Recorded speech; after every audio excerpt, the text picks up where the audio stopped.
apa itu makna aqidah.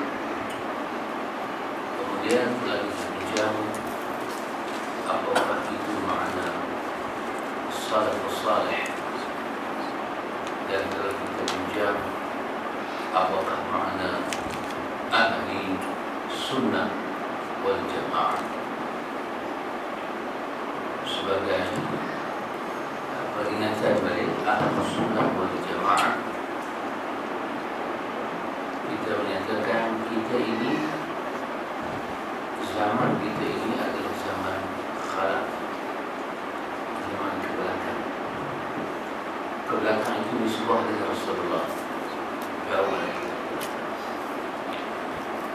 Sebahagian ulama menyatakan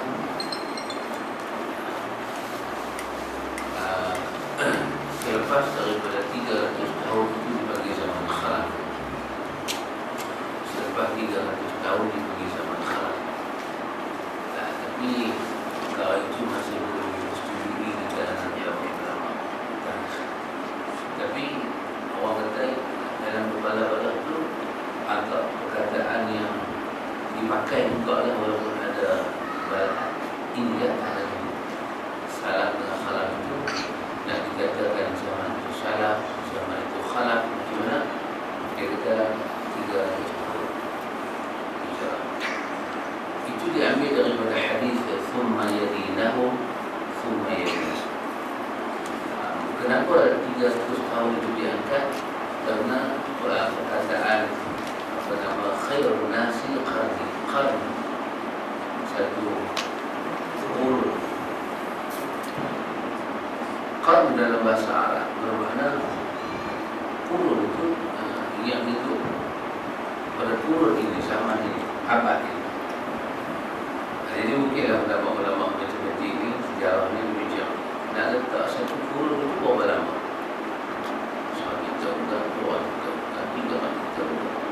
Tapi akhirnya perkataan yang biasa kita dengar salah kita menuju pada satu thumma yadinahu, dan 100 tahun itu thumma yadinahu, 100 tahunnya ketiga. Kalau sepatutnya dia akan maka 300 tahun lah.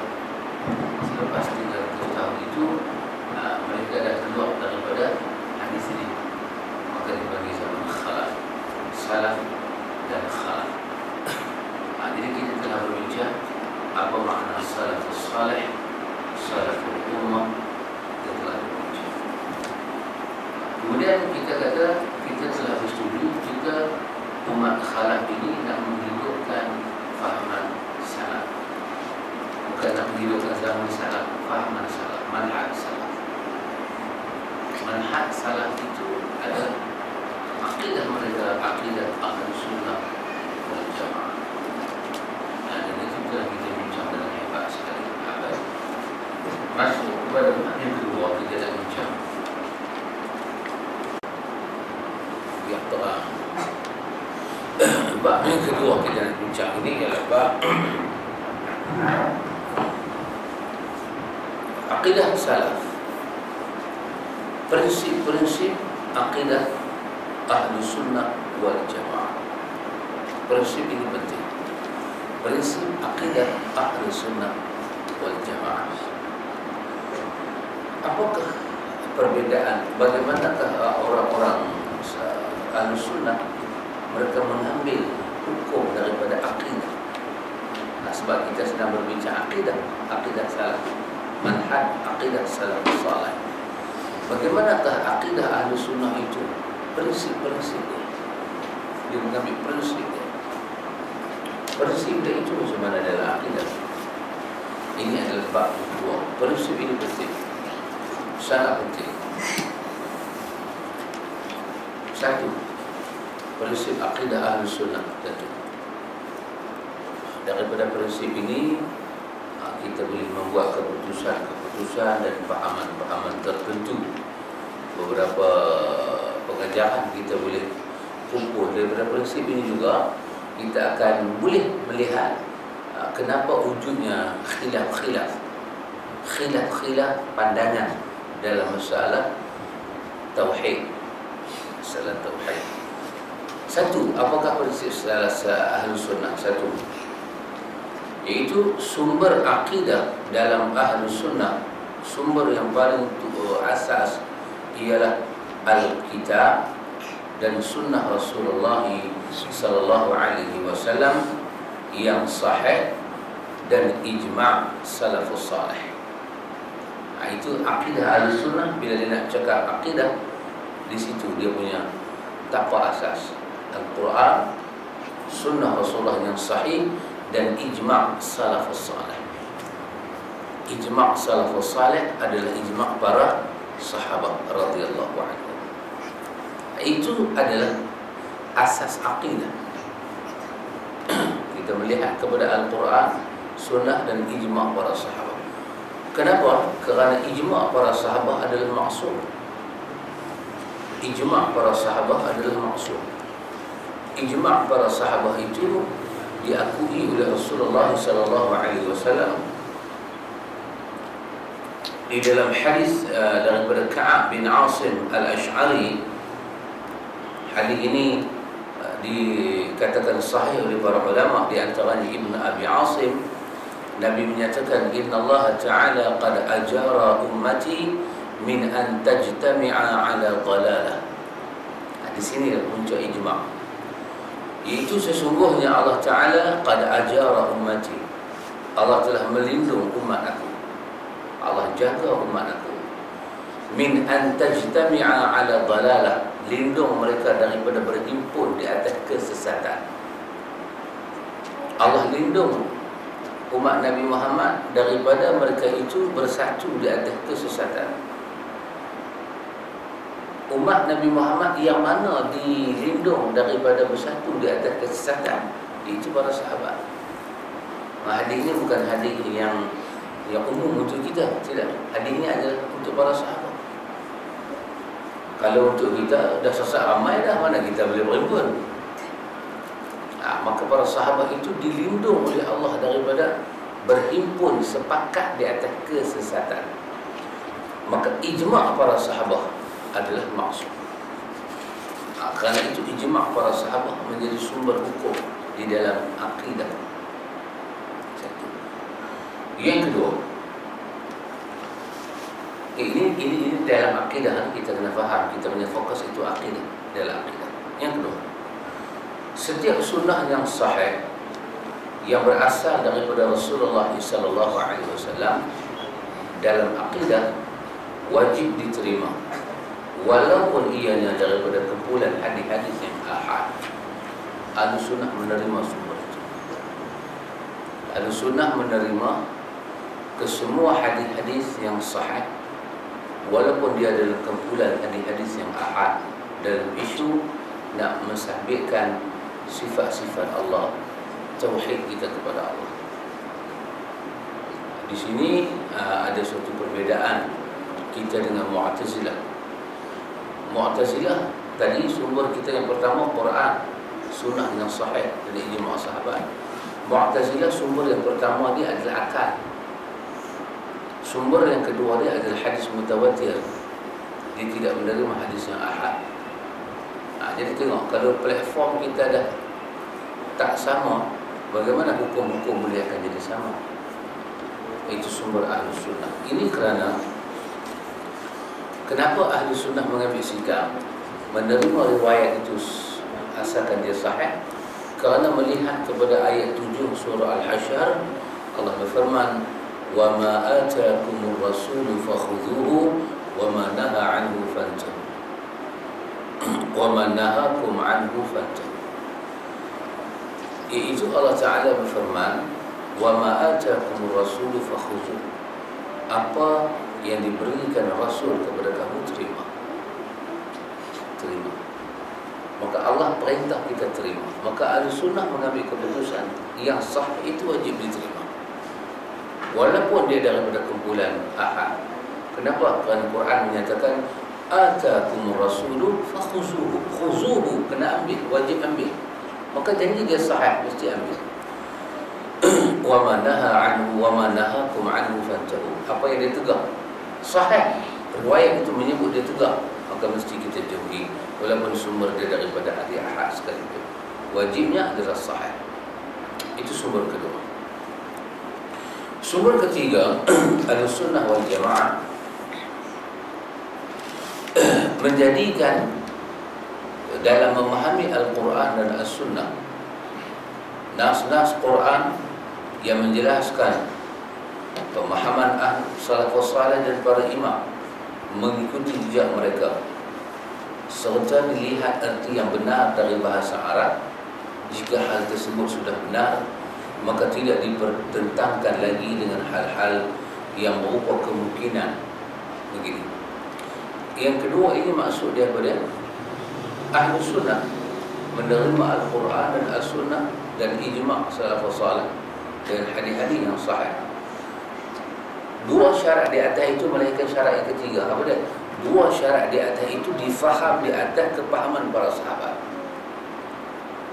Al-Quran dan Sunnah itu kita nak faham dan kita nak terjemah, kita nak ambil dia dalil daripada akidah, diambil dalil daripada para sahabat.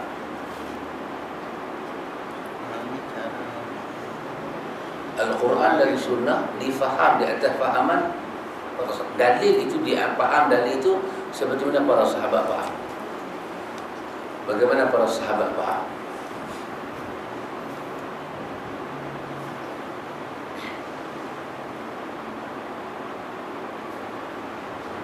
Kerana itu, mungkin pada perkara yang ketiga ini, kalau tidak ada tidak ada keterangan yang jelas daripada para sahabat, barulah dikembalikan kepada bahasa Arab. Baru kembali pada bahasa Arab. Tapi sumber pertama para sahabat. Macam kita kata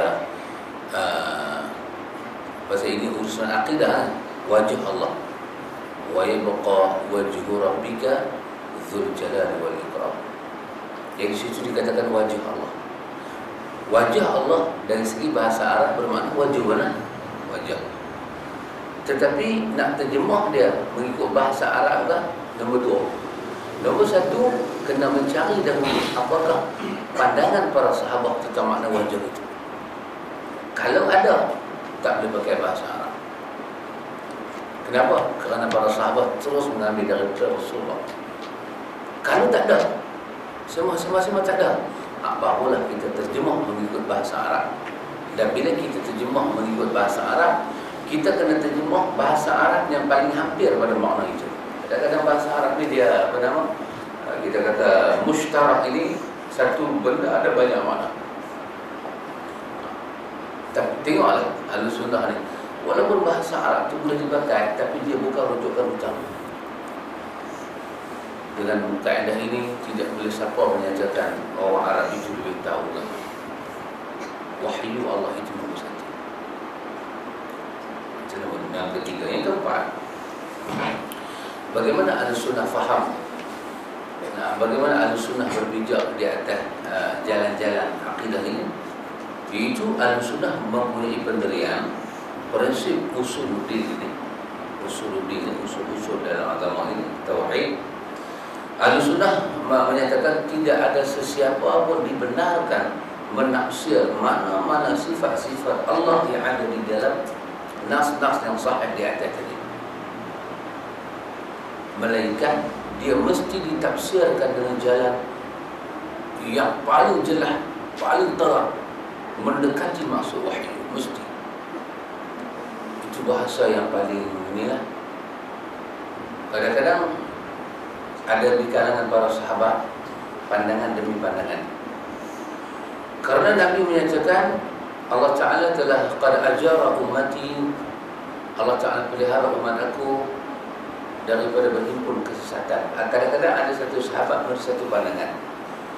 Maka kaedah yang keempat ini, Ahlussunnah kena mencari pandangan yang paling jelas sekali. Kalau ini pandangan satu sahabat, tapi sahabat lain tak berpandangan demikian, pandangan satu sahabat itu tidak diambil kira, hanya ijma' diambil kira. Ijma' ini pandangan seluruh sahabat. Maka pandangan satu sahabat tidak boleh membatalkan ijma' di kalangan para sahabat. Maka Ahlussunnah tak membenarkan sesiapa pun mengada-ngadakan sesuatu yang baru yang tidak ada contoh daripada Rasulullah dalam nak menafsirkan perkara tauhid. Kerana Ahlussunnah mengambil pengajaran yang begitu hebat daripada surah Al-Ma'idah, Al-Yawma akmaltu lakum dinakum, dan mengambil pengajaran yang begitu hebat daripada hadis Aisyah, man ahdatsa fi amrina hadza ma laysa minhu fahuwa radd. Hadis ini dari segi akidah pun menunjukkan telah sempurna, dari segi ibadah pun telah sempurna cara Rasulullah, dari segi akhlak pun begitu. Dan apabila datang sesuatu benda baru, tafsiran baru, pandangan yang baru yang tak sama dengan cara Rasulullah, maka yang baru itu radul, mesti ditolak. Apa itulah Ahlussunnah ni dia mementingkan masalah ikti burhanak. Dalil itu penting kerana nak bagi sesuatu perkara yang keempat tadi. Perkara yang kelima, Ahlussunnah di dalam melihat kepada manhaj Ahlussunnah ini, yang kelima itu, Ahlussunnah dia menekankan perkataan taslim. Apa dia taslim? Iaitu berserah diri, yakni patuh, taat kepada Allah dan Rasul secara zahir dan batin, tidak menolak sesuatu daripada Al-Quran dan As-Sunnah yang sahih. Baik menolak itu ditolaknya dengan jalan qiyas, ataupun ditolak dengan perkataan para imam ke para syekh ke. Ahlussunnah tidak membenarkan ini berlaku, melainkan Ahlussunnah meletakkan at-taslim, menyerah diri kepada nas yang sahih yang ada. Menyerah diri, mesti menyerah diri. Mengambil nas yang sahih satu bab, menyerah diri pada nas yang sahih itu satu bab. Mesti serah diri. Maka Ahlussunnah menolak. Dalam akidah, Ahlussunnah tidak membenarkan wujudnya al-qiyas, tidak membenarkan. Qiyas ni nak pakai dalam fiqh. Dalam Ahlussunnah, dalam akidah, Ahlussunnah tidak membenarkan wujudnya qiyas. Nak samakan sifat Tuhan begini, dalam qiyas tidak boleh.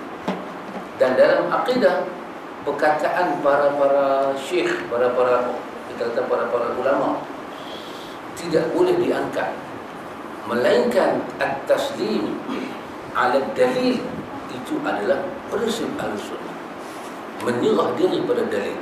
Kalau dalil itu nampak macam orang kata apa, dalil tak masuk akal, itu bab lain. Ahlussunnah mesti menyerah diri pada dalil untuk membezakan Ahlussunnah dengan Mu'tazilah. Mu'tazilah menyerah diri pada akal. Nanti kita akan tengok bagaimana prinsip-prinsip Ahlussunnah ini. Akidah model qiyas. Akidah dalamnya ada qiyas.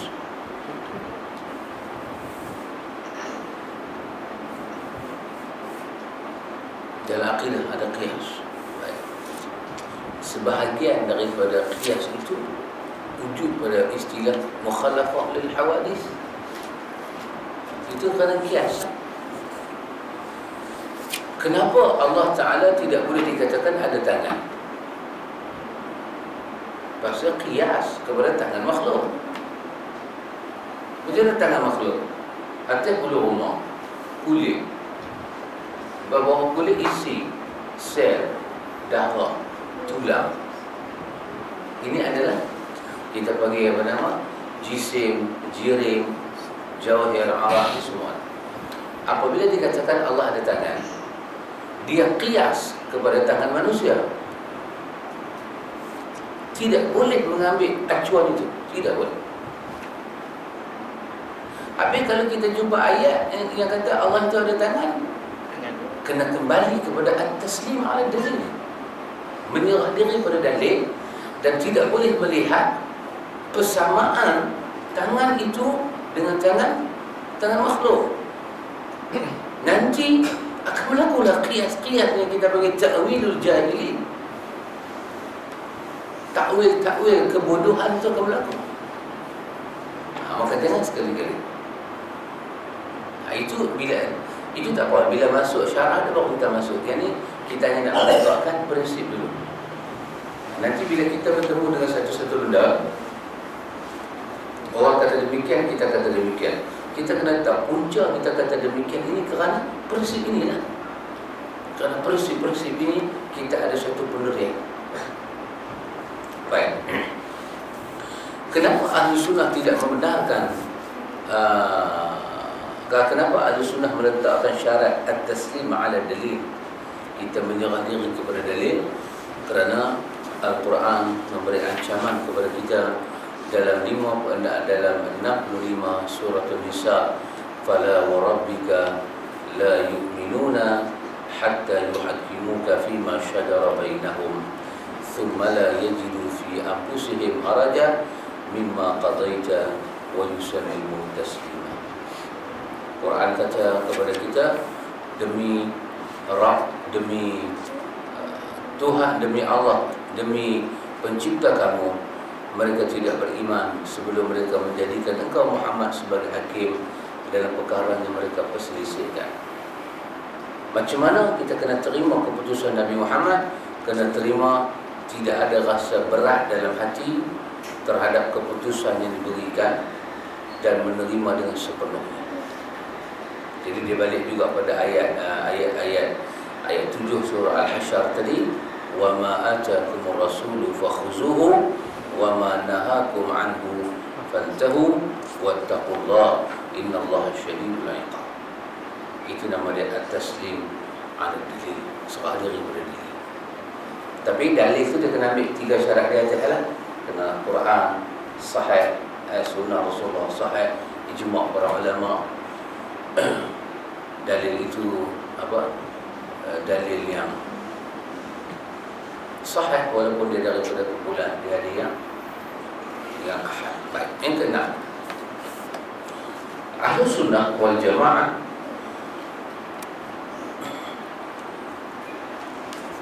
Ahlu Sunnah wal Jamaah tidak membenarkan wujudnya perbezaan di antara dalil aqli dan naqli. Ahlu Sunnah tidak menerima akai dengan nas bertemu. Ahli Sunnah tidak menerima kaedah itu. Kerana apabila dalil itu dalil syarak, dia tidak akan bercanggah dengan akal. Ahli Sunnah tidak menerima kaedah agak nas kata demikian, akal bercanggah. Ahli Sunnah tidak menerima kaedah itu. Kaedah itu hanya ada di dalam Mu'tazilah.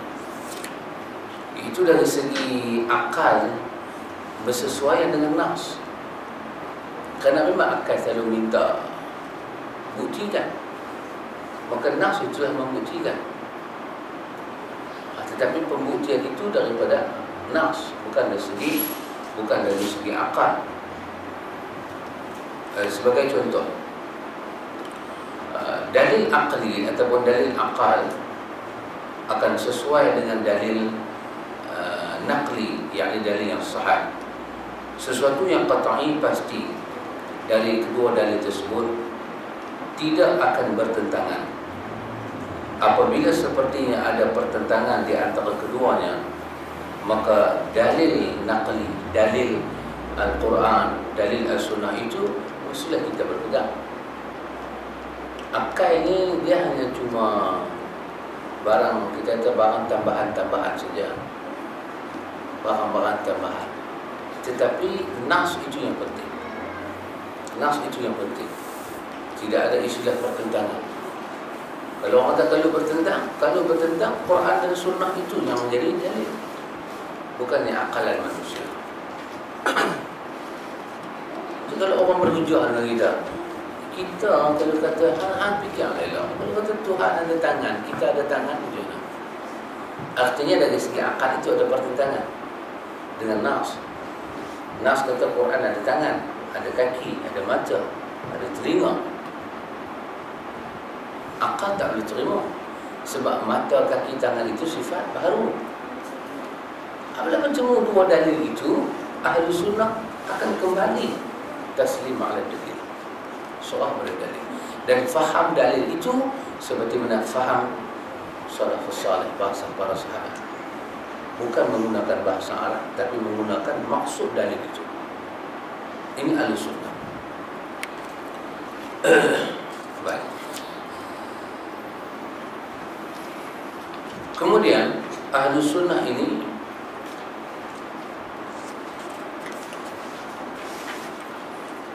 itulah saya rasa itu yang paling jelas prinsip-prinsip yang kukuh. Hal yang baki lagi itu hanyalah tambahan-tambahan saja, yang itu tidak pentinglah sangat seperti yang kita bahas tadi. Dan lagi satu mungkin yang agak penting juga ialah Ahlus Sunnah wal Jamaah tidak membenarkan itu kita kata perbalahan di dalam hal akidah, terutama hal tauhid. Akidah umum Syam yang paling jelas jangan berbalah ialah tauhid. Tak dibenarkan. Artinya kalau kita nak kita duduk, kita nak berdebat-debat dengan orang masalah tauhid, Ahlus Sunnah tidak benarkan. Kerana ini isu yang paling besar. Apa yang buat Ahlus Sunnah hanyalah iqamatul hujjah, menegakkan hujjah. Itu saja. Tidak boleh. Apanya hang percaya itu tak betul? Tidak. Ahlus Sunnah hanya iqamatul hujjah di pihak dia. Apa yang saya percaya ini hujjah. Awak nak percaya itu hal awak. Tapi dalam tauhid ini kepercayaan saya, iqamatul hujjah. Iaitu Ahlus Sunnah mengambil satu pendirian daripada ayat 58 surah Az-Zukhruf. 58 surah Az-Zukhruf. Iaitu ayat ini telah pun diterjemahkan oleh satu hadis Imam Tirmizi daripada Abu Umamah, hadis sahih. Iaitu Nabi ketika nak terjemah ayat 58 Az-Zukhruf, itu dikatakan bila melihat sahabat sedang berbala-bala, Nabi kata ma dhalla qaumun ba'du huda kanu 'alaihi illa utul jadal. Nabi kata tidak ada suatu kaum yang Allah bagi hidayah melainkan mereka boleh kembali pada sesat melainkan jidal, perbalahan, perbantahan. Summa tala Rasulullah sallallahu alaihi wasallam hadhihi al-ayat. Lepas Nabi kata macam tu, Nabi baca ayat 58 surah Az-Zukhruf, ma darabuhu laka illa jadala bal hum qaumun khasimun. Itu Nabi kata, Allah berfirman, mereka telah memberi perumpamaan kepadamu melainkan dengan maksud membantah saja. Ada orang datang bagi contoh soalan, dibangkitkan soalan pada Rasulullah. Sedangkan Al-Quran kata ma darabuhu lak, tidaklah mereka bawa masalah ini illa jadalan, melainkan bukan mereka nak tahu kebenaran, mereka nak jidalan. Bal hum qaumun khasimun, bahkan mereka ini suatu kaum yang suka bertekak-tekak. Kita bukan bertekak, iqamatul hujjah, tegakkan hujjah, tegakkan hujjah kita di dalam tauhid. Jadi inilah di antara prinsip-prinsip Ahlus Sunnah di dalam kita mengambil apa itu dalil daripada Al-Quran dan As-Sunnah dan salafus salih untuk kita jadikan manhaj akidah kita. Ini di antara sumber dia. Baik, apa yang boleh kita bincang daripada 1, 2, 3, 4, 5. Saya ingat 6 tajuk kot, 6 prinsip. 7 antara kita. Apa yang boleh kita bincang?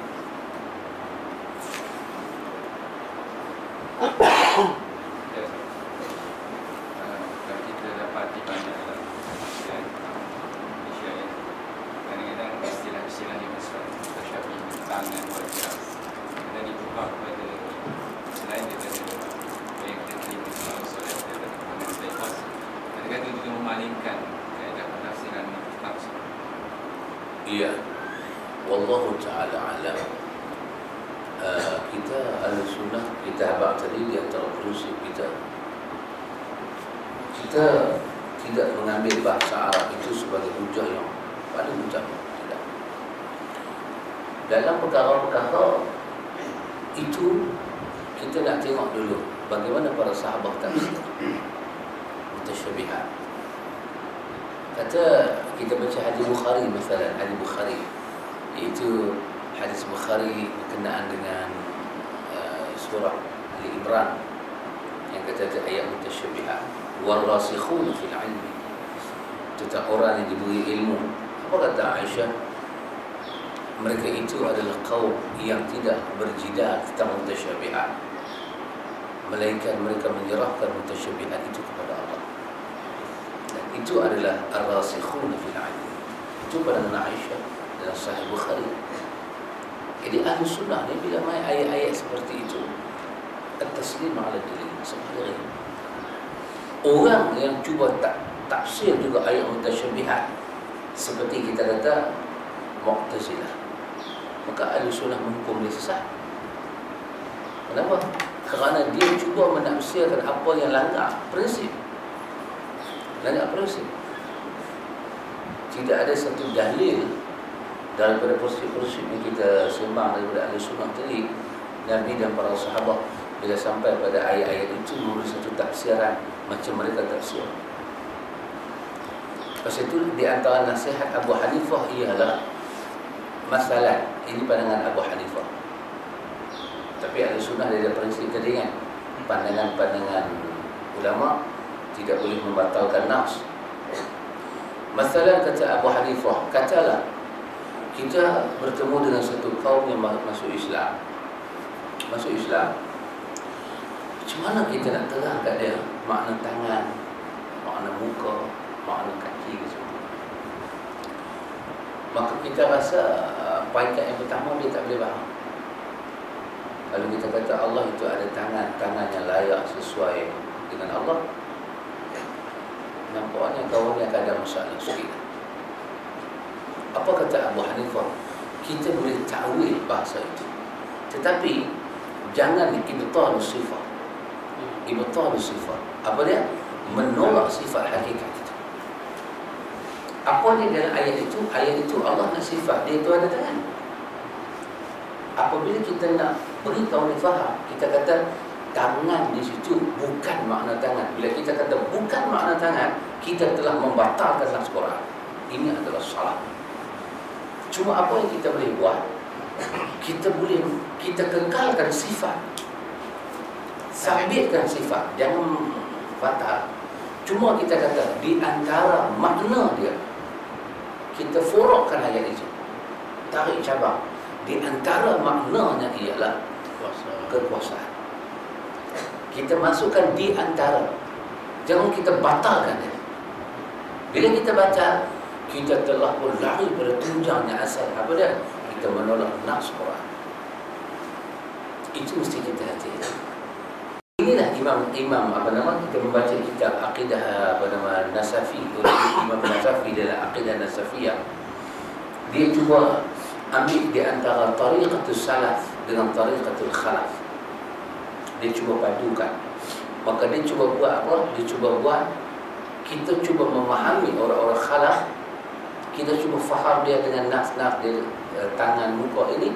Kita cuba faham, kita cuba masukkan itu di antara sifat-sifat yang boleh difaham. Tetapi tidak boleh ibtal sifat, membatalkan itu tidak boleh. Jadi kalau sampai orang membatalkan seperti Mu'tazilah, membatalkan terus sifat Allah dan semuanya ditakwil. Maka ini kita kata langgar pada Quran. Kalau ada orang buat lagu tu, kita lepas diri, kita tekat iqamatul hujjah. Tuan, boleh tak Tuan di antara makna tangan itu saya faham kekuasaan Tuhan? Ya, di antara. Tetapi jangan membatalkan. Kerana apa? Kerana Allah tidak beritahu sifat dia, melainkan itu dalam Alkitab saja. Dan dalam sifat, dalam nas Quran itu tidak ada satu orang pun Allah memberi ilmu, melainkan Allah beri kepada Rasul saja. Jadi Rasul dia yang paling tahu sifatnya. Dan Allah Ta'ala itu huwa a'lam ala nafsihi, dia lebih tahu sifat diri dia daripada kita. Karena itu kita kena kita kata apa? Al-itba' wa tawqif, ikut dan ajak diri kita berhenti pada sukatan. Itu penting. Terus itu pandangan kita lah dalam perkara ini. Wallahu a'lam.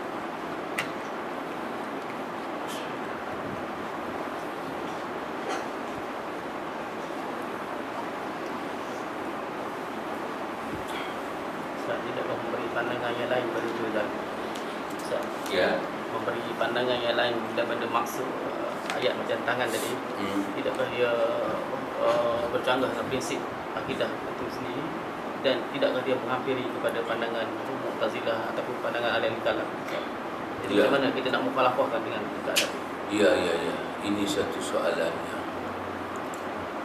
Globalisasi. Globalisasi maksud dia, dalam abad ini kita terpaksa melihat pandangan-pandangan kita kata sahabat saudara-saudara kita, yang pandangan dia itu kalau kita tolak mutlak, dia akan menambahkan firqah-firqah dalam. Dia bukan jadi 72 lagi dah, dia boleh pergi sampai 82. Firqah menambah firqah. Satu. Yang kedua, hebatnya Ahlussunnah ni dalam dia punya tasamuh, bila kita memberi suatu penolakan kepada apa dia cakap itu, dia membawa kepada keadaan ummah yang tidak stabil. Satu, kita tak setuju dengan dia. Yang kedua, kalau tak setuju dengan dia itu, dia melahirkan kerenggangan kita dengan dia pula. Dia nak jadi seperti macam hari ni lah. Hari ni saja. Kerana kita dengan dia tak sama satu pandangan, menjadi suatu masalah. Boleh faham tak maksud saya? Masalah itu begitu kabir, begitu besar. Maka kerana itu saya berpandangan, ini my opinion only, Imam Abu Hanifah Nu'man, Abu Hanifah Nu'man punya pandangan itu agak globalisasi. Kita iqamatul hujjah, kita tetapkan hujjah kita, sabitkan nas kita. Ini nas kita berdasarkan Ahlussunnah. Cuma masalah dia sekarang ini, pandangan luar masuk mai. Kita dah letak garis panduan, kita tak akan berubah terus. Pandangan baru masuk mai. Sejauh mana kita boleh toleransi dengan pandangan itu? Mengambil Abu Hanifah selagi mana pandangan itu tidak membatalkan sifat. Ahlussunnah tidak membenarkan, kerana Ahlussunnah ini taslim ala dalil, dia serah diri kepada dalil. Orang bagi pandang. Lepas itu Imam Nasafi bila melihat perkara-perkara ini, apa yang dia nampak ada kebenaran sikit dengan bahasa Arab dan taklah sampai pada panggil menolak sifat hakikat itu, Imam Nasafi kata apa? Tariqatul salaf ahkam. Mempelajari akidah dengan jalan salaf paling selamat. Yang tahu ini Ahlussunnah. Wa tariqatul khalaf, tetapi memahami akidah dengan jalan khalaf itu ahkam. Dia kata itu tanda kebijaksanaan, belum tentu selamat. Kenapa dia kena buat begitu? Kerana dia tidak mau ada suatu perbezaan yang sangat teruk di antara kaum muslimin. Itu saja. Kita tidak pernah memberi nafas baru kepada akidah. Sebab apa? Sebab Nabi sebut tadi dah, masalah apa? Ahlussunnah punya pegangan jadi apa itu?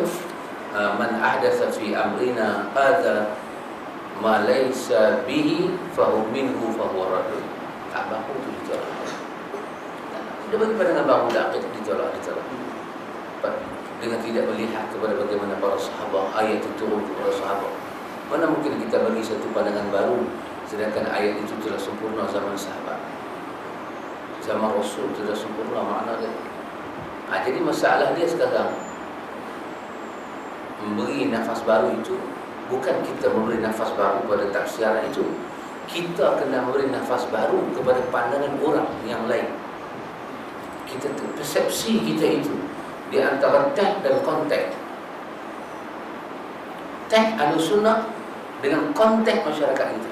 Itu yang nak buat. Ini bahasa yang baru saya pelajari, teks dan konteks. Macam mana kita nak buat? Kita ini ramai sahabat-sahabat duk keliling kita. Kalau dia berkeyakinan memang Tuhan tak ada tangan, kita boleh takbir sembahyang belakang dia. Ini bukan isu porok, ini tentang sifat Tuhan. Apa yang kita nak buat? Kita buat surah baru, kita nanti EJK baru, tujuan baru. Itu tak. Tapi konteks kita inilah masyarakat kan? Maka itulah pandangan Abu Hanifah. Kita bertasamuh, jangan sampai peringkat berlaku dia itu ibtal sifat. Nak boleh Tuhan ada tangan, gila. Lepas tu dia kias tangan Tuhan dengan tangan dia. Dia hanya kias. Pasal sudah membatalkan kias itu. Tak boleh kias. Dia kata Tuhan ada mata, dia kias mata kita. Bulu mata, urat mata, anak mata, ayak mata, kelopak mata. Atau Tuhan tengok dengan mata. Mai satu masa sakit mata, nak pergi klinik mana? Pasal Tuhan tidak boleh ada mata. Dengan Tuhan tidak boleh ada mata, membatalkan sifat. Kita kata sahabat tidak boleh. Kita menerima tafsiran dia di antara juga makna kata Allah itu ada mata, di samping taslim ala dalil, soal diri pada dalil, mata yang layak, yang padan kebesaran Tuhan sesuai. Juga di antara makna mata itu ialah berhati-hati. Allah sangat melihat apa yang kita buat. Kalau begitu, salah satu daripada tafsiran dia, kita membuka konteks itu. Ya, teks kita begini, konteks dia begini, kita terima. Kerana taklah sampai kepada itulah dan itu kita nak tetap satu kaedah tak mampu, kerana zaman itu akan berubah. Bagaimana pendekatan Ahlussunnah kepada konteks itu dia akan tidak sama. Zaman kita ni, zaman dulu lagi teruk. Zaman sekarang, zaman akan datang. Isu yang saya. Ya. Kita tak sama dengan dia bang, tapi dia menuduh kita mujassimah pula. Itu hal yang dengan saya. Masa itulah wallahu ta'ala alam. Dia tuduh kita mujassimah ini menyamakan sifat Allah dengan sifat makhluk ni. Pasal itulah dia sendiri tidak tahu susun jalan prinsip itu. Berapa banyak kalau tak silap saya, berapa banyak pengajian akidah di dalam sekolah ada saya ingat yang menyatakan hadis ahad tak boleh pakai. Saya ingat itu berlaku sekarang juga, dimasukkan dalam teks. Ini akidah hadis ahad tak boleh pakai. Sedangkan hadis ahad tak boleh pakai itu bukan di sisi Ahlussunnah, Mu'tazilah. Ini yang kata usul dan pokok dah berbeza. Lepas tu mutajassimah, jangan menyamakan Allah dengan sifat-sifat berjisim ni, makhluk. Kalau Ahlussunnah itu laisa kamitslihi syai', tak sama Allah dengan makhluk, tidak sama. Wa huwas samiul alim, tidak sama. Pasal itu tidak sama itu tak boleh pakai akal. Bila tidak sama itu ditafsir dengan akal, jadi Mu'tazilah. Sebenarnya masalah di sini ialah bukan masalah kita, masalah dia. Masalah dia. Cuba membezakan dengan akal. Ya, igawan dia tu tentang Tuhan teruk dah, teruk. Maka pasal itu Ahlussunnah mementingkan iqamatul hujjah. Ini hujjah saya. Minta maaf lah hujjah saya. Dia orang nak kata apa, itu zaman demi zaman telah membuktikan tak boleh lari. Tak boleh lari. Sampai hari ini lah kita melalui sunnatullah dalam menegakkan prinsip Ahlussunnah, sunnatullah. Kita kena lalui tuduhan, tumahan, fitnah, tribulasi, mihnah. Kita kena lalui dari satu poinkat ke satu poinkat. Bagaimana orang dahulu, kita pernah dengar kan, Al-Bukhari orang tak baca kitab dia zaman dia. Al-Bukhari orang tak baca. Al-Bukhari itu sesat zaman dia. Bacalah Imam Syiar Alam An-Nubala. Imam Bukhari itu sesat. Imam Ahmad dikatakan sesat zaman dia. Pasal apa? Pasal akidah Mu'tazilah menjadi metod kerajaan zaman dia. Apa yang macam mana dia kena teregulasi. Tetapi bila kerajaan Mu'tazilah berpindah, barulah akidah Imam Ahmad nampak agak-agak macam mana ketika Mu'tazilah punya kitab itu dicetak di zaman itu. Ahlussunnah punya prinsip sesat. Zaman hari kita ni pun sama juga. Dalam pengajian akidah dikekalkan lagi sebahagian daripada prinsip-prinsip Mu'tazilah. Banyak prinsip Mu'tazilah. Terutama saya punya pandangan Mu'tazilah ni banyak adalah Sufi. Sufi cukup banyak Mu'tazilah. Pasal itu pertentangan orang hadis dengan orang Sufi itu sampai hari ini. Satu pertentangan yang hebat. Nak faham nafs. Sebab apa? Sufi dia ada zahir dengan batin dia tu. Dia ada dalam dengan luar. Dia ada sirat dan tersirat. Ini kacau dan mengacaukan. Kalau prinsip itu dikekalkan pada semua orang, itulah yang begitu masalah. Baik. Kalau Allah Ta'ala izin, kita barulah kita masuk tajuk yang ketiga. Itu tajuk apa dia? Kewajiban mengikut salafus salih dalam bermanhaj.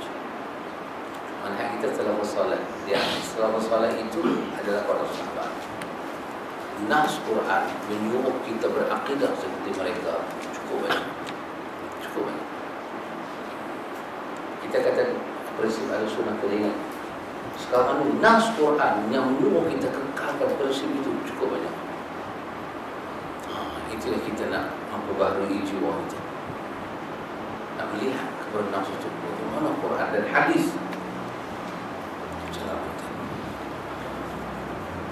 Tapi kita tinggalkan tekan itu juga, biar sikit kita faham dan jelas. Begitulah dalam bicara.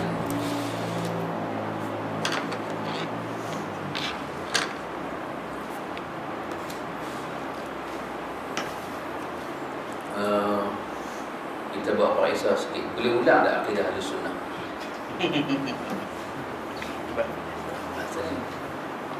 Yang pertama prinsip. Gagak boleh ulang lah. Sumber akidah Ahlussunnah tu nombor satu sekali daripada, kalau tak apa semua puncaknya pada besar Al-Quran. Ya, Al-Quran, Sunnah yang sahih dan ijma' sahabat. Ijma' sahabat adalah maksud. Kena ingat itu. Ijma' sahabat adalah maksud. Pasal itu ijma' sahabat boleh menolak pandangan satu sahabat. Ijma' sukuti. Ijma' satu orang, ijma' kebanyakan satu ramai sahabat berpandangan dengan satu benda boleh menolak pandangan satu sahabat secara peribadi. Dalam konteks satu pemisalan ijma' sahabat yang salah seorang sahabat yang tidak sehalang mengikat. Maksudnya contoh-contoh. Ada di dalam perkara ini kita ada contoh-contoh. Masalah kita kata ijma' para sahabat ketika itu di zaman di zaman Abu Bakar As-Siddiq. Abu Bakar mengadakan suatu mesyuarat untuk mengambil pandangan bagaimanakah pandangan para sahabat lain dalam hal dia nak buat suatu serangan kepada orang yang tidak mengeluarkan zakat. Maka Abu Bakar tidak membuat dia punya sendirilah, dia punya ra'yi dia sendiri. Dia duduk dengan para sahabat lain, dia berbincang, akhirnya dapat satu keputusan mereka ini diperangi. Tetapi dibantah oleh satu pandangan sahabat, oleh Umar Al-Khattab. Pandangan Umar mengeluarkan pandangan tidak boleh. Maka ketika itu berlakulah pandangan ramai dengan satu sahabat Abu Bakar tetap terus menghantar bala tentera untuk menyerang yang tidak memberi zakat. Bila sampai ke sana, cerita sebenar terbukti. Mereka tak bagi zakat kerana mereka yakin lepas matinya Rasul, zakat tidak wajib. Maka pandangan ramai sahabat kata boleh serang, menolak pandangan satu sahabat. Akhirnya kata sahabat yang nama dia Umar, dia menyatakan, araftu, ketahuilah aku bahawa pandangan Abu Bakar itu pandangan yang benar. Tapi kalau kita kata memang ada sahabat yang membantah, betul. Tetapi satu sahabat membantah tidak boleh menolak pandangan ramai sahabat. Kerana pandangan yang ramai itu adalah ijma' yang diakui oleh Rasulullah sallallahu alaihi wasallam. Kemudian kita ada contoh-contoh lain bagaimana para sahabat faham benda itu. Di antaranya Aisyah radhiyallahu anha menegur para sahabat lain berkenaan dengan ini telah menjadi ijma' di kalangan para sahabat. Itu tentang taksiran apabila berlaku kematian kita menangis. Kita menangis. Bila kita menangis, mayat itu akan terseksa dalam keluarga kita yang mati. Masalah bapa mati kita menangis. Bila kita menangis, dengan air mata kita turun, bapa kita diazab. Seorang dua para sahabat yang hidup pada zaman Aisyah lepas dari Rasulullah wafat, mereka berpandangan tak boleh menangis. Dan sebahagian sahabat tahan tak boleh menangis. Dan bila dia tengok orang menangis, dia marah. Apabila isu itu sampai pada Aisyah, Aisyah membetulkan dengan disokong oleh sahabat-sahabat yang banyak untuk menyatakan bukan itu maksudnya. Telah ijma' di kalangan ummah ini bahawa menangis yang dilarang itu menangis secara merata, bukan menangis kerana dengar berita. Maka telah dibantah. An-nihayah itu adalah dosa besar. Maka satu orang mati, kalau kita mati kita menangis, tidak diazab dia. Melainkan kalau dia berwasiat suruh menangis. Kalau hamba tak menangis, hamba tak dapat pesaka. Orang menangis macam Cina pakai guni, maka itu yang dibantah. Maka memang ada pandangan ramai membantah pandangan yang satu. Itu, tetapi yang kita berbincang ini dalam akidah. Tapi insya-Allah bila kita mengaji akidah Ahlussunnah, prinsip itu dibuat, tetapi hakikatnya kesemua akidah sahabat adalah sama. Tidak ada yang berlain dengan Rasulullah, tidak ada. Pasal itu Rasulullah menyebut alaikum bisunnati wa sunnatil khulafa' ar-rasyidin. Nama khulafa' ar-rasyidin itu tidak ada seorang berlain dengan Nabi. Kalau berlain, Nabi tak akan suruh ikut sunnah mereka. Kerana satunya Nabi tinggal kepada mereka, itu Nabi suruh ikut mereka. Itulah Nabi suruh ikut mereka. Dan tidak akan ada perbalahan. Khulafa' ar-rasyidin apa maksudnya sebenarnya di segi maksud hadis? Rasyid pada kata rasyadah, petunjuk. Bukan pada menunjuk pada khalifah 4 kan? Khalifah ar-rasyidin. Dah yang 4 itu yang orang kata yang jelas Nabi tunjuk 10 daripada ahli syurga itu 4 itu memang termasuk. Dan kebetulan 4 itu pula yang menjadi khalifah. Dari banyak sahabat bukan semua jadi khalifah.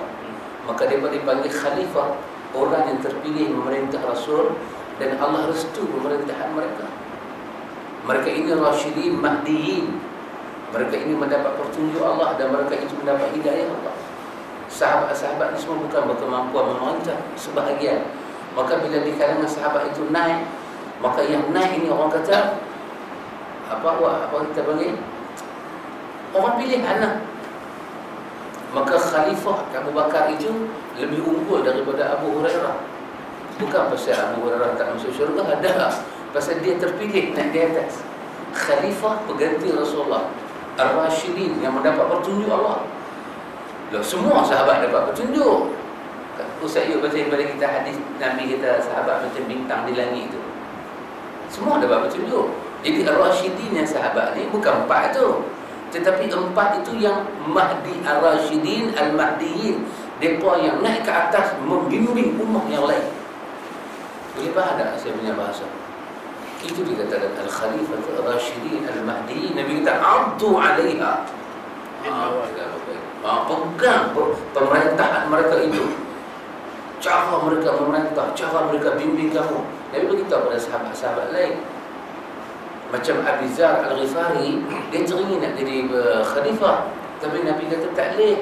Innaka la dha'ifun wa innaha la amanatun. Abi Zar, jangan Abi Zar. Hang ni satu orang yang lemah. Bukan kata dia demam 2 hari, saya 3 hari. Tidak. Lemah tu, jiwa dia tak kuat nak memegang jawatan tu, nak buat keputusan. Lemah dia. Dan ini pula satu amanah. Maka dia di antara sahabat yang tidak terpilih menjadi pemerintah. Tapi adakah dia bukan Rasyidin Mahdiyin? Dia juga Rasyidin Mahdiyin di ahli syurga. Tapi kenapa tak dikatakan dia bukan khalifahnya 4? Betul lah, dia bukan khalifahnya 4. Dia tak masuk dalam khalifahnya 4. Ada setengah ulama tarikh baca khalifah yang 5 sebab memasukkan Umar bin Abdul Aziz. Kenapa dia dimasukkan kelima? Sebab Diwanul Hadis berlaku di zaman Umar bin Abdul Aziz.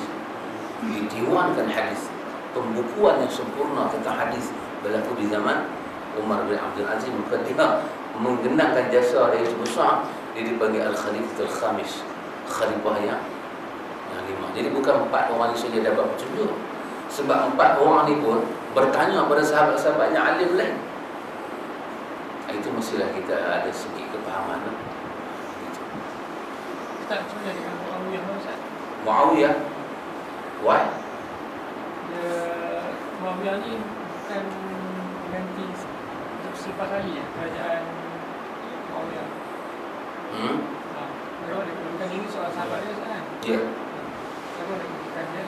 Dia ahli syurga. Muawiyah masuk sahabat ahli syurga. Tapi dia tak termasuk. Dia tak jadi khalifah. Dia tak jadi khalifah. Dia cuma berbalah dengan Ali, tetapi kuasa masih di tangan Ali.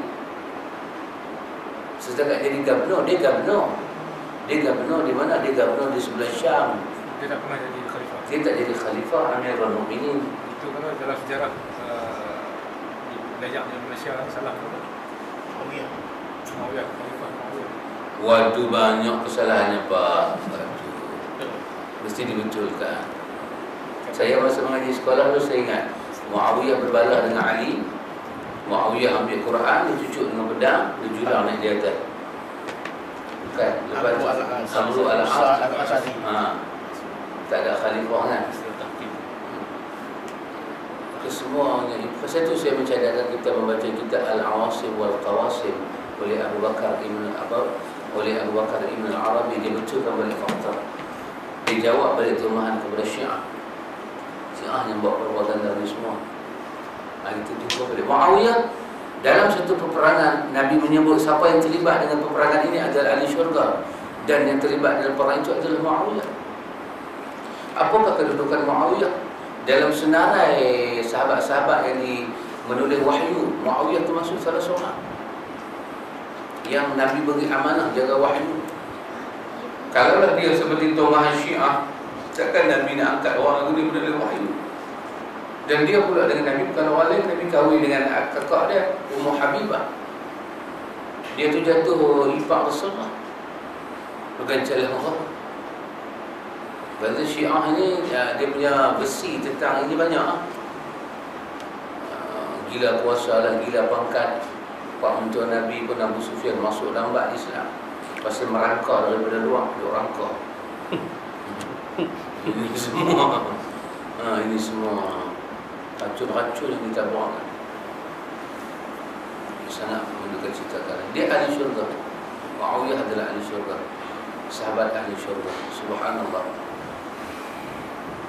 Sehingga kan Muawiyah bin Abi Sufyan ini, keluarga Abi Sufyan ini adalah keluarga yang mempertahankan Ahlul Bait, memberi kehormatan pada Ahlul Bait. Muawiyah dia yang memberi kehormatan pada Yazid. Zaman Yazid ni semua ni memberi penghormatan cukup besar. Tetapi masalah dia, biasalah kita kata, kita jadi orang besar, kita lantik gubernur kita ni nak buat 2-3 perkara, kita kena. Bukan, macam katalah hari ini sebuah kerajaan diangkat, tiba-tiba adalah satu dua wakil rakyat yang lolah. Tapi sifat dah orang bersaing ni, sifat lah. Dia bukan marah wakil rakyat, dia marah tu dia wakil parti besar. Amat ada kerajaan, turut wakil rakyat lagu ni. Wahai bukan kerajaan tu yang turut. Yang turut tu adalah mangkap 2-3 ekor. Yang itu saja. Kalau begitu Ustaz, terdapat dalam banyak kumpulan dekat ni, dia kisahkan balik tentang bagaimana Sayyidina Hasan Hussein, macam mana cerita-cerita yang diceritakan oleh kaum Syiah lah. Dia cerita balik dalam keadaan sedih, nada Ya sedih. Allah. Ramai yang menangis-nangis mendengarkan cerita itu. Allah. Yang disabitkan kepada Yazid dan sebagainya. Bagaimana benda perkara ni boleh, benda perkara ni boleh fitnah. Itu nak. Saya ada video dia. Nanti balik saya cari, dia tayang. Dilakukan Syiah. Itu saya ambil di Baghdad. Nanti yang dah pelari, yang pelari satu ya. Itu bagaimana dia buat filem balik. Filem Karbala tu dia buat balik.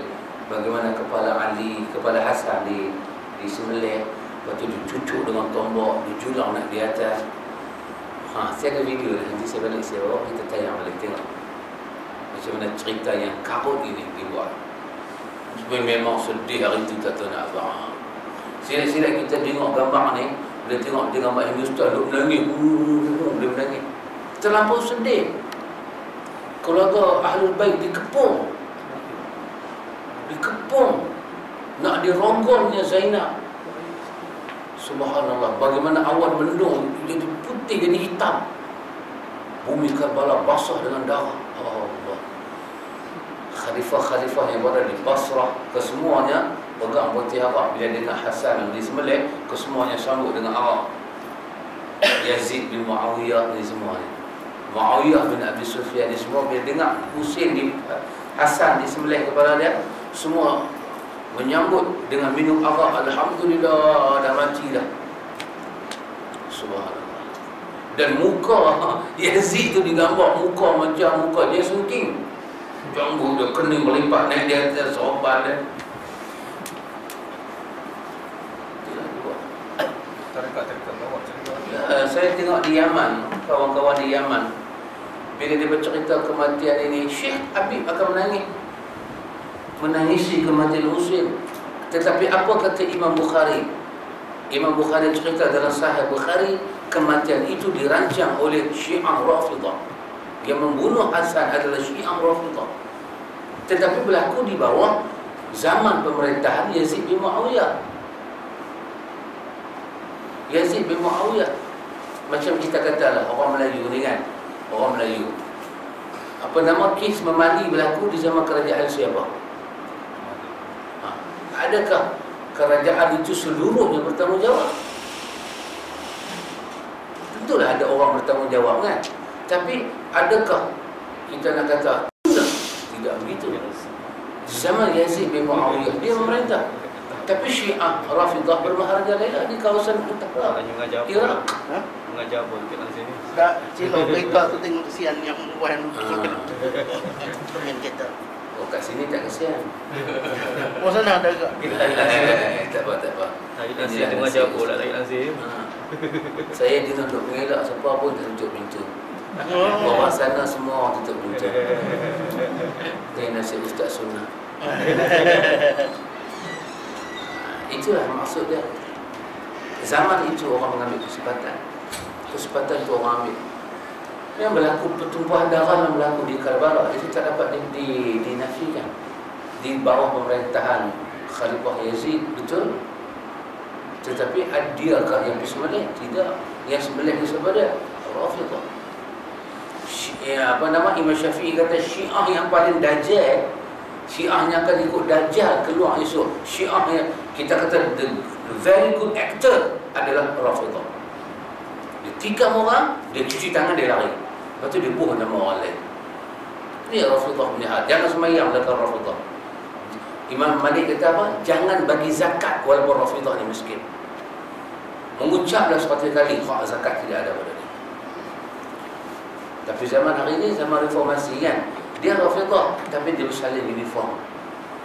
taqiyah dia tinggi, tapi kita bertemu dengan Rafidah tapi kita nak hukum dia tak boleh. Imam Bukhari mendedahkan hadis Sahih Bukhari.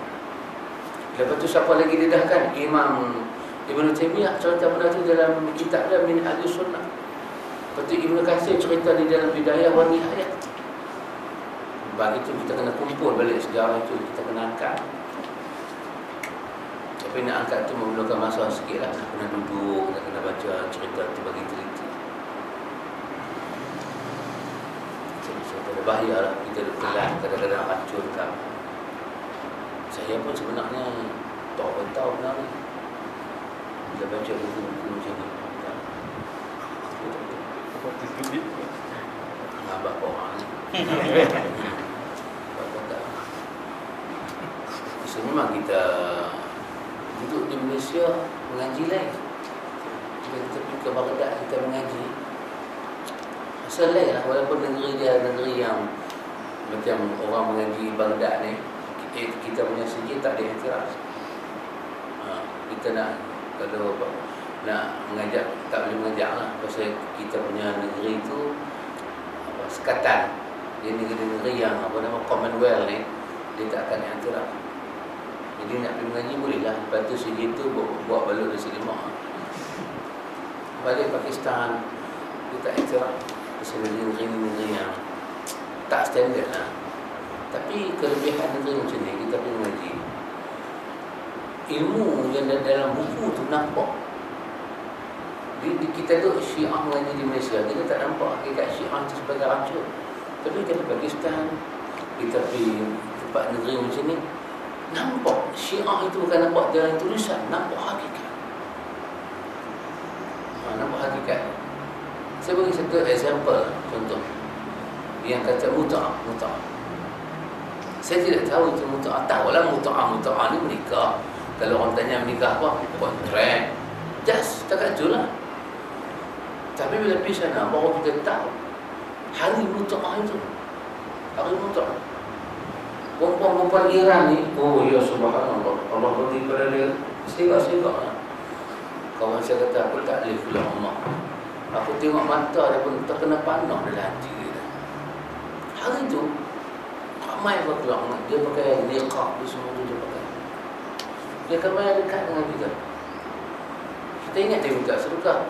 Rupanya bukan dia minta sedekah, dia ajak kita mut'ah. Dia ada hari mut'ah, dia minta kita mut'ah ni. Apakah harga ni? Ingat dia ikut kita tak reti, kita pun tak bersih, tak fikir apa. Kita ni tak reti bila tu dia semua. Kita orang betul, orang elok. Tak tahu mana semua. Ikut je lah. Tak ikut ke tak? Lepas tu kita berhati-hati, apa kau nak bagi duit, dia tak mau ambil. Bila kita berjalan tu, Baghdad ni negeri yang apa nama, kalang kabut lah kan.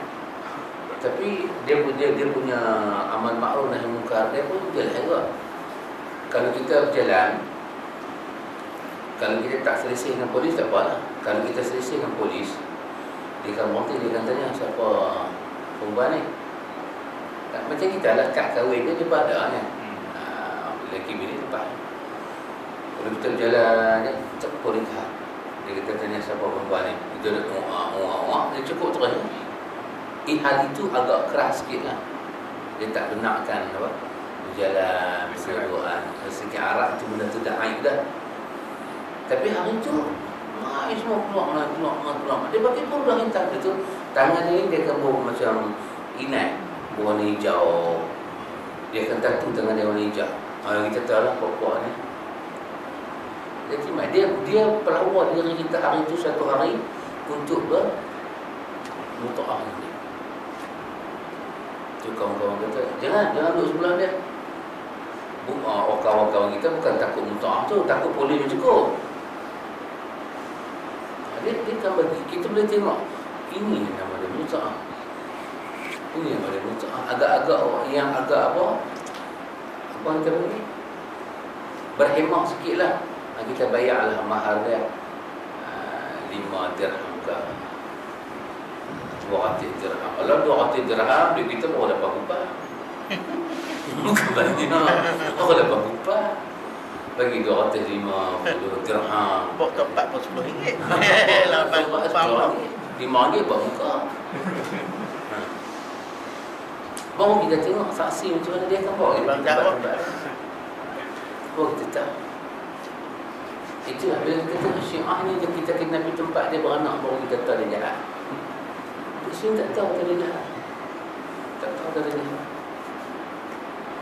Itu lepas tu bila saya baca buku lalu itu, oh aku tahu ini cerita-cerita, ini cerita-cerita. Ada benda yang kita kemuka, ada benda kita lambat sikit kemuka. Jadi macam tu. Wallah. InsyaAllah kita sambung pelajaran kita pada musim-musim yang akan datang. InsyaAllah. Sama juga Hari Haji. Takkan Hari Haji nak mengaji ke? Hari Haji nak sembelih lagi. Khutbah. Ustaz Rizal mengamuk kan? Dia abang dah ada. Dah marah kan? Itulah saya tanya abang Ustaz. Dia abang dah. Dia janji ustaz bukan khutbah, dia janji Korban. khutbah dia. Macam Lepas tu sekarang dia ambil ustaz tu 1 hari je. Jadi saya kurus lain dia. tak apalah. Sunnah ni dia tolak asal, insyaAllah. Tapi tak apa, kalau nak pergi banting tak ada masalah. Kita boleh selesaikan.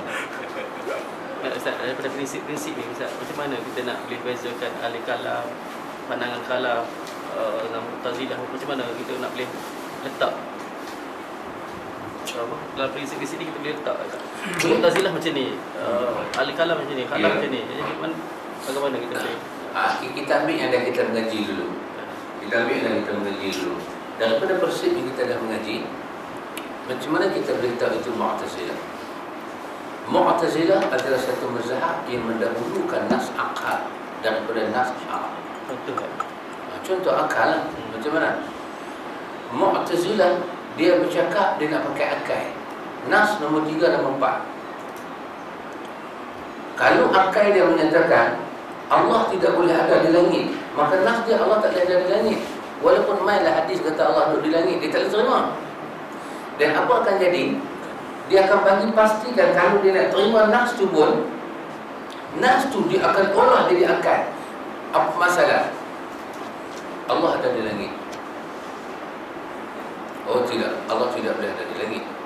Habis Quran kata as-sama, hadis kata sama.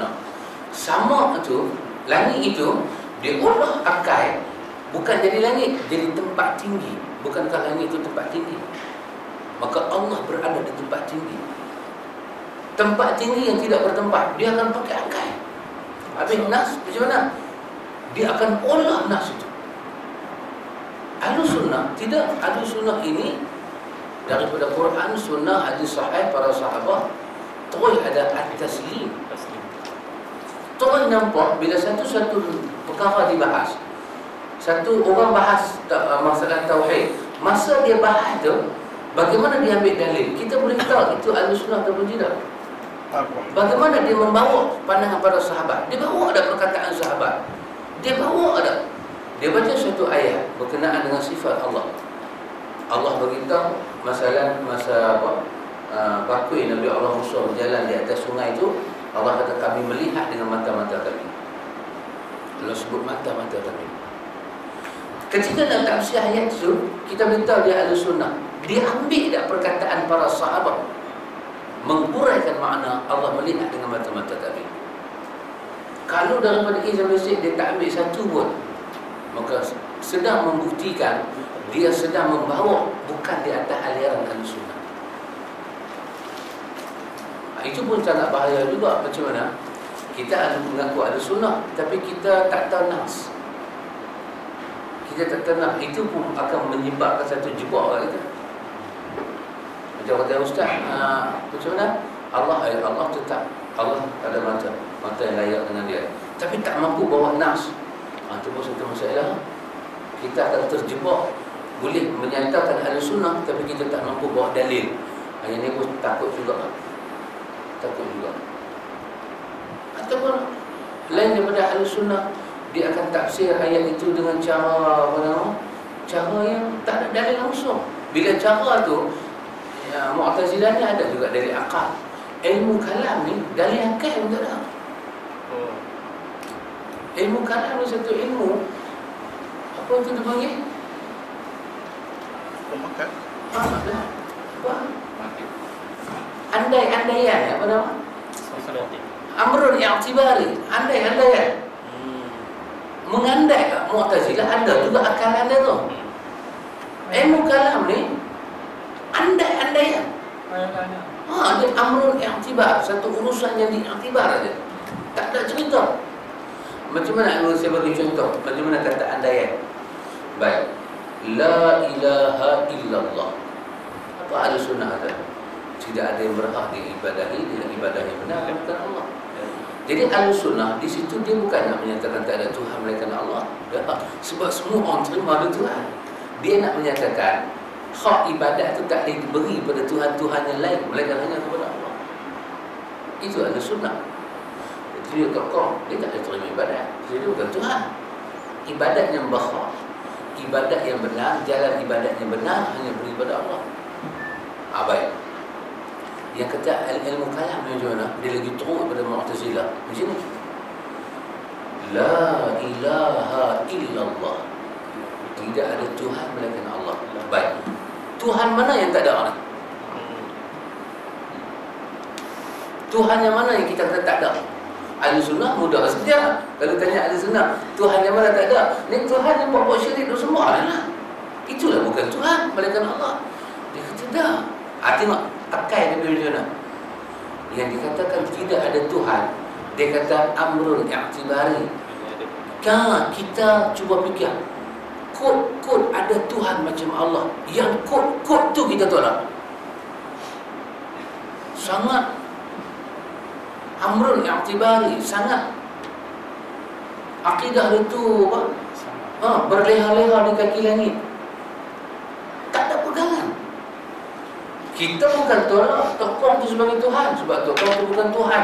Yang kita nak tolak kod ada Tuhan. Yang Tuhan tu sama gagah macam Allah. Yang sama gagah macam Tuhan tu kalau ada kita nak tolak.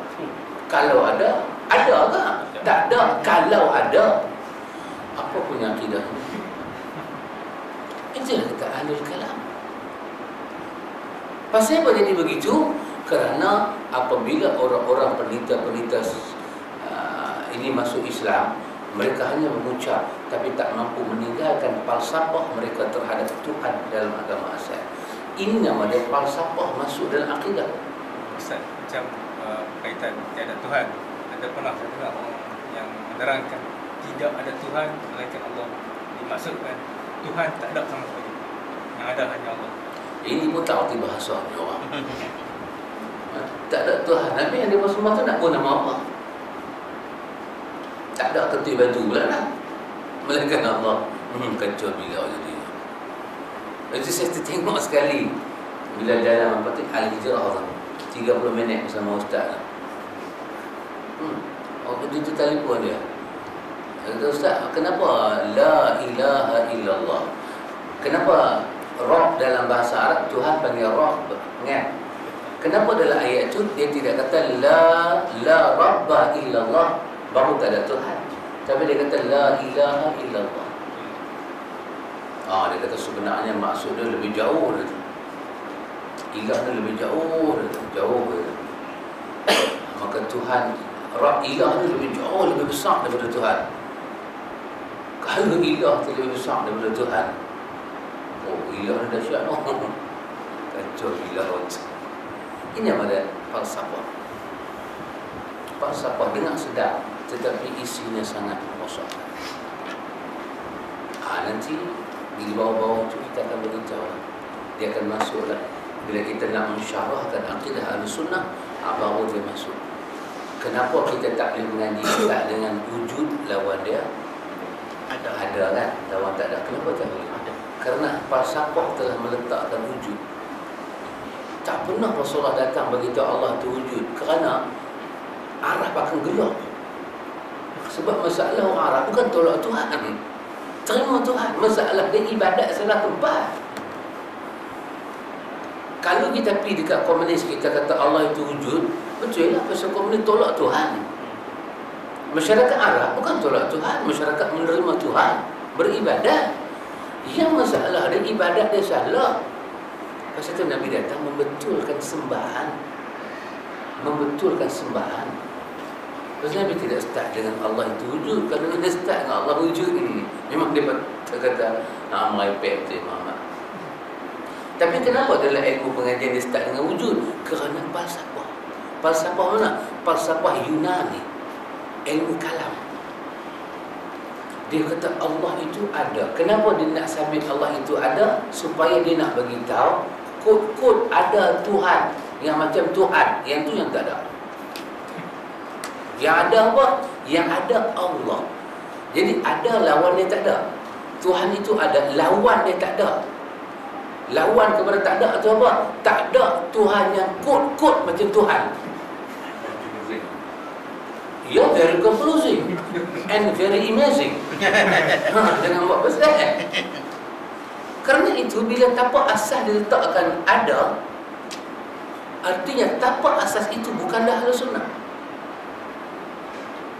Apa satu balik soalan yang Ustaz Ahmad bangkit, macam mana urusan kita dengan mereka? Ini masalah kan? Tapak asas itu mana masalah? Allah itu ada. Tak ada yang mana? Tak ada yang kod-kod macam Allah itu tidak ada. Wajib ada. Wajib ada ni. Mustahil ada. Yang kod-kod macam Tuhan itu mustahil ada. Bawalah dalil Baharu Alam. Dalilnya Baharu Alam. Baharu Alam. Menerima Arab. Tidak ada memang Arab. Masuklah lagi. Akhirnya susah nak terang. Pasal dulu masa kita mengaji pun kita tidak tahu. Kita tidak tahu bagaimana dalil-dalil itu diambil. Tapi bila kita mengaji satu tu kita tengok macam kita induk yang besar di situ. Itu sangat bermanfaat. Di bawah induk di situ Syekhul Islam Ibn Taymiyah Al-Wasatiyah itu alhamdulillah akidah yang sangat perlu. InsyaAllah kita akan bagi penyelesaian masa day by day, month by month, masa demi masa, time by time. Aqidatul Najib itu sendiri tu usul apa kita? Aqidatul Najib itu sebenarnya Mu'tazilah. Mu'tazilah ya. Saya bagi tahu, tapi dengan abang kau orang lah kan. Saya kuasanya adalah Aqidatul Najib. Masa saya mengaji dulu, kita tak tahu imam-imam yang kita nak terima fiqh mereka, ilmu mereka ini, mereka tu tahu imam-imam mereka ni apa akidah mereka. Saya beritahu, Imam Abu Hanifah dia hidup zaman mana? Zaman akidah salaf. Betul tak betul? Pasal dia antara 90 Hijrah dengan 150 Hijrah. Itu adalah zaman di mana Abu Hanifah ni mengaji dengan sahabat. Bukan sembarangan untuk guru dia. Tapi mari kita tengok, apakah akidah Imam Abu Hanifah dalam Aqidatul Najib. Ini Aqidatul Najib punya hal. Tapi bukanlah maksud kita cerita ni dengan kita merendahkan kitab itu, tidak. Pasal kitab itu pun pernah berjasa dalam hidup kita.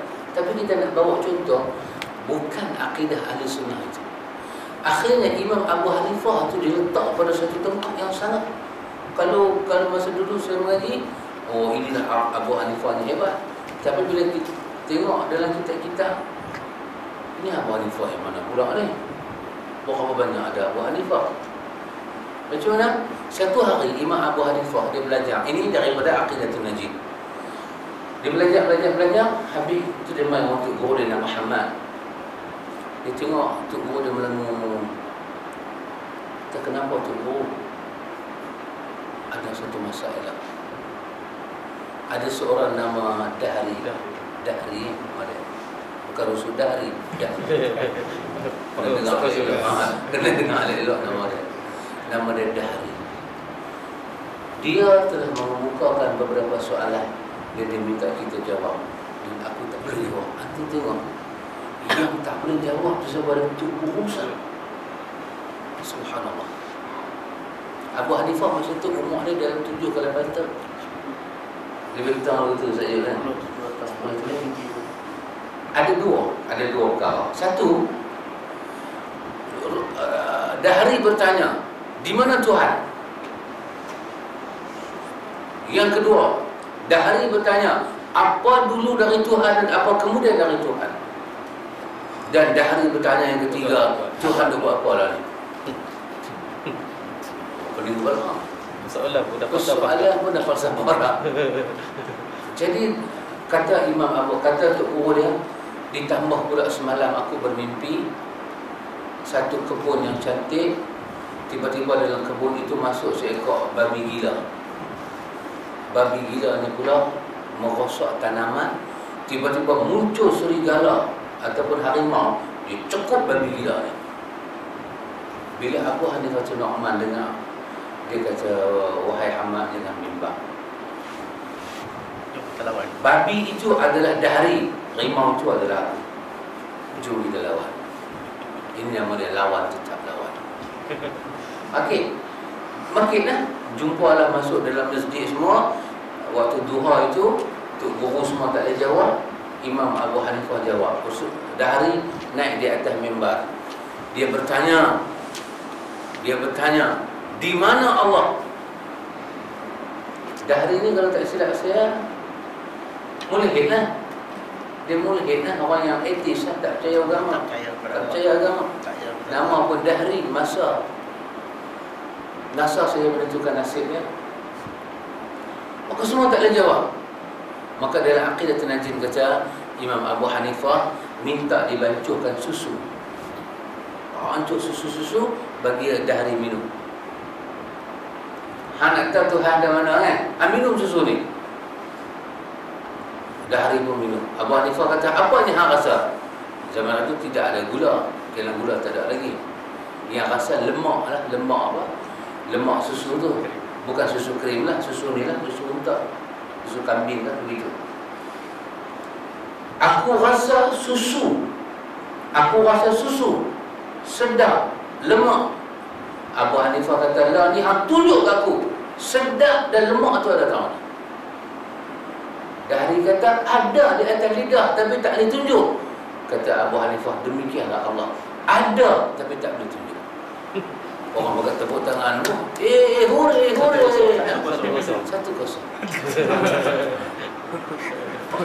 Kan tengok. Digambarkan akidah Abu Hanifah begitu. Abu Hanifah tahu Tuhan ada, tapi Abu Hanifah tak tahu Tuhan ada tak mana. Ini falsafah. Ini ahlul kalam. Sedangkan Abu Hanifah hidup zaman salafus salih. Lepas tu Dahri dia kenal dengan satu soalan. Soalan kedua, apa dulu daripada Tuhan dan apa kemudian dari Tuhan? Imam Abu Hanifah angkat jari 5 dia tunjuk. Dia tanya kepada Dahri, apakah dulu sebelum ibu jari, apa kemudian lepas pada ibu jari? Ada kan ibu jari, tapi apa dulu? Sebelum dia ada apa? Tak ada apa, kosong. Ada anak jari? Ada. Ini awal, ini akhir. Awal ini apa permulaan, akhir ini apa kesudahan. Dahri kata, tidak ada awal daripada ibu jari, tidak ada akhir daripada anak jari. Imam Abu Hanifah kata, demikianlah Tuhan. Awalnya tidak bermula, akhirnya tidak ada kesudahan. Hore, 2-0. Akhirnya ditanya kepada Abu Hanifah, okey, soalan penama. Lah ni Tuhan dah buat apa? Abu Hanifah Nu'man kata, mudah saja. Hang nak tahu Tuhan buat apa? Hang turun sah, aku jawab naik di atas. Dini pun turun ke bawah, Abu Hanifah naik di atas. Antara Tuhan buat apa? Menjatuhkan hang yang batil, menaikkan aku yang hak. Itulah menjatuhkan sekarang. Yang ini nampaknya macam mendekatilah. Tetapi jawapan itu semua jawapan ilmu kalam dan falsafah. Abu Hanifah tidak hidup di zaman itu. Tapi dalam kitab ini dikatakan itulah akidah Imam Abu Hanifah. Subhanallah.